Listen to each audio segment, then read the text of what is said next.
Primeiro eu quero saudar todos os presentes, agradecer aqui à Comissão de Obras pela oportunidade, saudar o Sandro Alex, secretário, Fernando Furiati, o Guilherme, representando a NTT, o Orley, a Marisa e o Robson, e saudar aqui os deputados que se fazem presente. Mas a gente precisa começar esclarecendo alguns pontos, que são cruciais para o entendimento da população sobre o novo, mas com a roupagem do velho pedágio. Primeira coisa, a gente tem que colocar aqui que a NTT é um serviço federal de regulação que pertence à administração indireta e tem o seu mandato independente. O presidente Rafael Vitali foi eleito dia 21/7/2021, por indicação do presidente Jair Bolsonaro, e tem o seu mandato até 18/2/2025.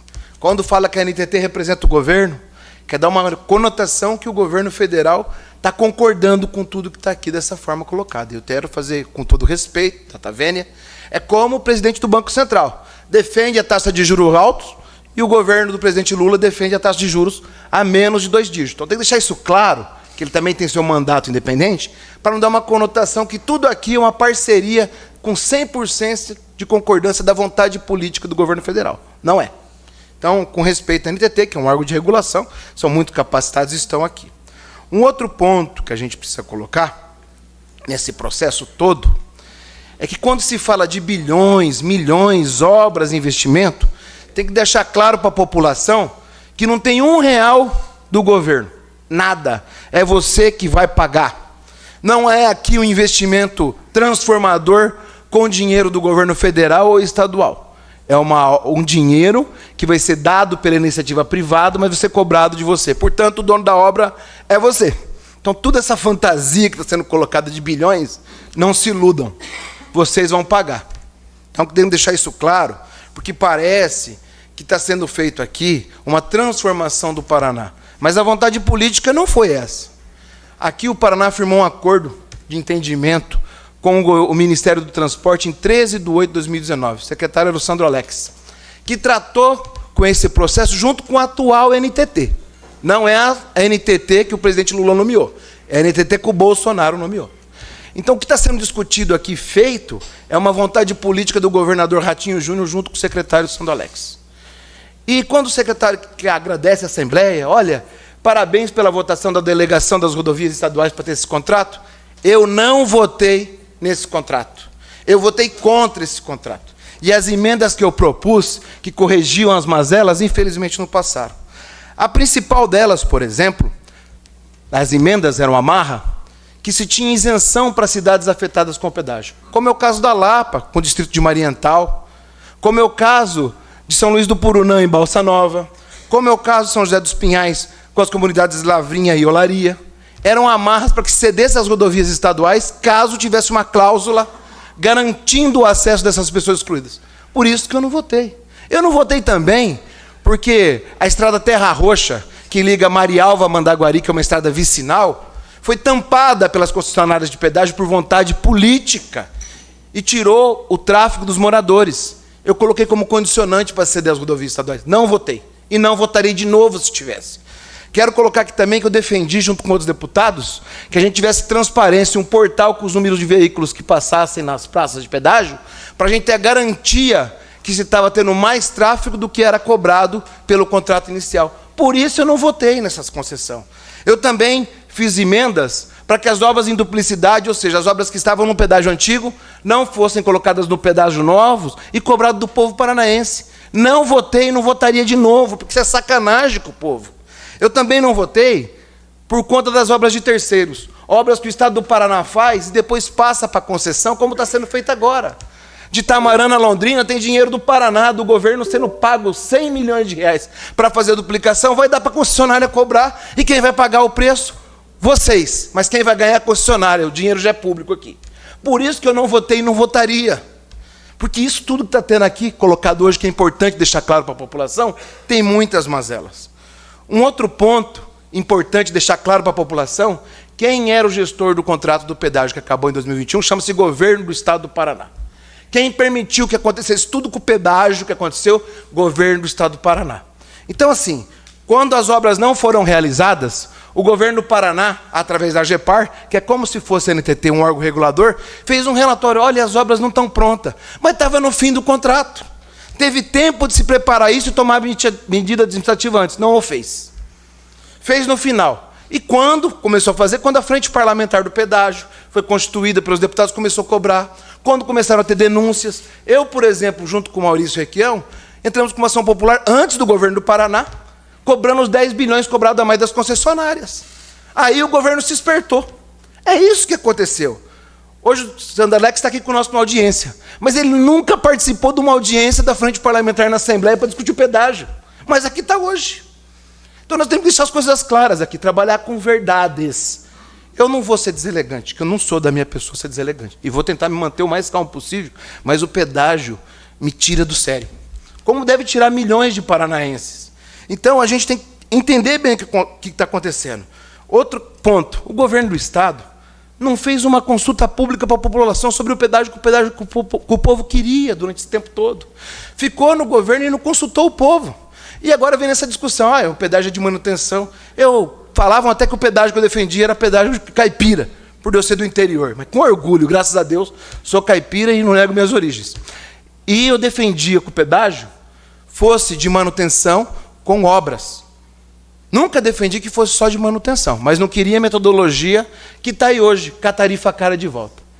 E vou fazer isso. Eu sou contra o pedágio Playboy das mãos do governo do Paraná que saíram e está aqui hoje. Eu sou contra e serei contra, por conta da modelagem que prejudica o povo paranaense. Mas começou assim esse processo. Quando acabou o contrato, começou uma trilogia da propaganda enganosa. Primeiro, o banner em cima das praças de pedágio. Fim do pedágio injusto. Fim das tarifas caras. Começou uma politicagem com o pedágio do Paraná. Foi isso que aconteceu. Depois, começou as entrevistas. Eu tenho 3 aqui no celular, do governador. Vai ter 80% em algumas praças de baixa de tarifa. Não ocorreu. Depois ele baixou. Vai ter 50%. Não ocorreu. Aí ele mediu o tom nos últimos anos. Não, vai ter 30%. Também não ocorreu. E eu vou provar aqui que não ocorreu. Entrevista também do secretário Sandro Alex. Sandro Alex, no dia 6/6/2023, na Rádio Najuá, colocou que eles, as concessionárias, têm que, antes de cobrar, antes de qualquer cobrança, primeiro eles têm que restaurar e deixar a rodovia no padrão internacional de qualidade. Não aconteceu isso. É o mesmo discurso da Copa, lá, queremos Copa, queremos hospital padrão FIFA. Padrão internacional. Não aconteceu e não está acontecendo. E quem tinha gerência sobre tudo isso? O governo do Estado do Paraná. Porque ele negociava com o governo do Bolsonaro. O pedágio do Paraná é fruto de um casamento do Bolsonaro com o Ratinho. Não vamos colocar outro pai na história, porque não tinha isso ainda. E eu tenho que deixar isso claro por obrigação. As modelagens sofreram mudanças, e muita por força do governo Lula no começo aqui, e pela frente parlamentar do pedágio. Conseguimos aumentar a curva de aporte, que não existia praticamente, foi para 12, depois foi para 18. Êxito do governo federal com a frente parlamentar. Conseguimos também colocar a questão da contagem de veículos, que assim que identificado o aumento de fluxo, fosse baixada a tarifa. Êxito desse governo. Conseguimos colocar o assento para o governo do Paraná, nessa comissão, nesse acordo que tem aqui, para participar da fiscalização. Êxito desse governo, do presidente Lula. Então, nós pegamos uma modelagem desenhada, defendida, inclusive, pelo atual governador Tarcísio. Inclusive, o Tarcísio, junto com o Sandro Alex, esteve aqui nesse plenário e falou que ia dar tag de graça para todo mundo. Foi isso que foi colocado lá. O Tarcísio falou, as tags serão gratuitas, agora eles querem cobrar. E o povo tem que entender isso. Outro ponto é a matemática. Essa fórmula de calcular ali que é mentirosa. Desculpa, não tiro o termo mentirosa. Essa fórmula que falta com a verdade. Comparar um preço antigo, que já era superfaturado em 30%, e falar que aplicando a inflação sobre ele vale tanto, é mentira. O que é a base do cômputo da inflação? O serviço prestado, corrigido ao longo do tempo, ou o produto existente ao longo do tempo. Por que se tem inflação sobre o arroz? Porque o arroz estava presente na mesa do povo brasileiro no passado e está hoje. Então você calcula o aumento ou não. E aí você identifica a inflação. Não existe inflação para um serviço que não está sendo prestado desde 2021. Ele não existe. Não existiu assistência médica, não existiu guincho, não existiu manutenção da rodovia. Então não tem como colocar atualização de inflação numa coisa que não existe, porque ela é mentirosa, ela não é palpável, ela não é tocável. Então não tem inflação num produto que já era superfaturado e que deixou de ser entregue. Temos que deixar isso aqui bem claro. Um outro ponto é que foi escondido do povo paranaense o debate, deputado Romanelli, do encarecimento do transporte de carga e da economia do Paraná ao se equiparar o veículo de passeio com o veículo de cargas. O eixo, um caminhão de 6 eixos, passou de 117 para 135, mais caro. E independente da matemática, que daí tem que provar para a gente, eu rasgo meu diploma de administrador, minha pós-graduação em gestão pública, meu mestrado em gestão urbana, e rasgo o projeto de doutorado que eu tinha. Vocês conseguirem provar aqui que de fato não aumentou. É de 117 para 135 e o povo vai pagar, porque quem paga pedágio não é só quem anda na rodovia, é quem consome os produtos, e quem exporta, quem importa. Então ficou mais caro. E isso tem que ser colocado, mas foi tirado do debate no passado. Nem o governo do Bolsonaro, nem o governo do Ratinho disse para a população, olha, nós vamos equiparar o preço do caminhão com o carro de passeio. Mas foi feito isso. Então a gente tem que entender. E um outro ponto importante, para esclarecer também, tem que ficar claro que a estrutura do pedágio que a gente tem hoje, que é um recomeço do que estava, ele sofre influência, secretário, sabe do quê? Do aumento de veículo. Quando projetado em 97, a frota paranaense era de 2 milhões de veículos. Hoje, no ano de 2020, essa frota chegou a 7,5. Em 2023, é uma estimativa, inclusive, do IBGE, de 8,3 milhões de veículos. Mas as estruturas das praças são as mesmas. Então, o que está acontecendo em São Luís do Purunã é muito por conta do rearranjo que a gente tem da economia e do aumento de veículos, mas a estrutura da praça é a mesma. E se não tiver, por parte da NTT, que é a fiscal do nosso contrato aqui, de fato, é uma agência reguladora, não é parte de vontade política do governo, ela tem que ser, sim, firme. E o DR, que vai funcionar aqui com o Fernando Furiotti como um órgão colaborador nesses processos, tem que ser firme com as concessionárias, senão nós vamos passar tudo que a gente passou de novo. E a gente está tendo os mesmos problemas já no começo.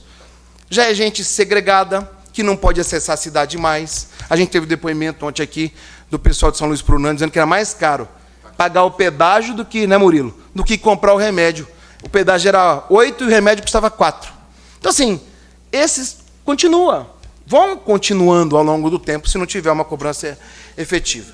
Mas eu quero deixar claro aqui, e deixar mais uma vez, que nós debatemos e fizemos o possível pelo pedágio não voltar com os mesmos vícios. Mas estão acontecendo.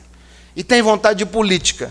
Esse governo do Estado que está aqui, representado aqui pelo secretário e pelos seus outros membros, à época, tomou essa decisão.